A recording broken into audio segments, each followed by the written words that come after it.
Hi, my name is Kalinda. I'm attending the University of Texas at San Antonio, and I'm pursuing a bachelor's in science in biomedical engineering. I represent T.R.E.L, which stands for Trail Rescue Extrication Litter, and it is a project that involves mechanical engineering and biomedical engineering to extricate patients in terms of rescuing in emergency settings. I want you to kind of like imagine that you're hiking on a trail that's super inconveniently far away from the nearest hospital.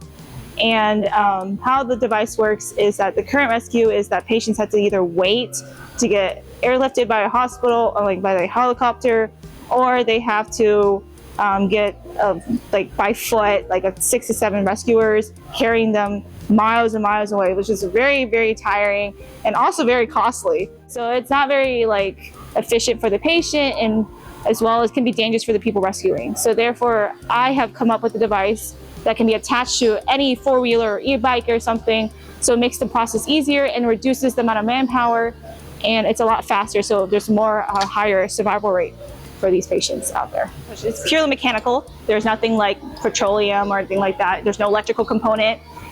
Basically, we have to design the device to make the patient sit in a phalanx position, which is recommended by the emergency department, where you have the back at 30 degrees and they have the lower leg at 60 degrees, and making sure the hip is at 45 degrees. This allows the lungs for the patient to really expand to get enough oxygen. So what happens when you don't have oxygen is people unfortunately die. So that's how the whole device is surrounded and designed upon. And then we obviously have to consider the safety factors and then make sure, because it's a mechanical based project, you have to follow OSHA and you have to follow safety standards to make sure the patient is safe when they're being extricated. So, I mean, as a BME myself, I'm also pre-med. So that is something that drove me wanting to go into the medical field, to really emphasize what I learned as an engineer and bring that into the medical field. There's not that many engineers in the field, and how engineers are trained is a very innovative way. We see the world in a different perspective from what we learn from bio majors and stuff. So seeing this project and merging the two worlds together is something that I was like, wow, this is me in a nutshell. So I really wanted to take this project, and it relates a lot to orthopedics and traumas and stuff like that. And that's something I want to pursue in the future. And that is actually something I am pursuing because I got into medical school, and that's something I'm going into study in the future and hopefully continue my research into. So Makerspace is a good space for all types of engineers. I mean, I think I use this space mostly for the whole workshop area itself. They learn how to get my safety check, learning how the basics of welding and stuff, because my project requires welding.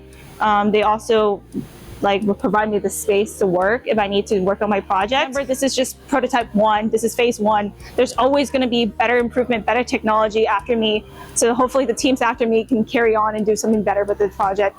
But I just want to make sure I start a good set foot for them, and then making sure they understand what the project is and what the need is, because the project is for national parks and state parks and stuff, and it's also, the secondary is for people who have disabilities who want to enjoy those trails.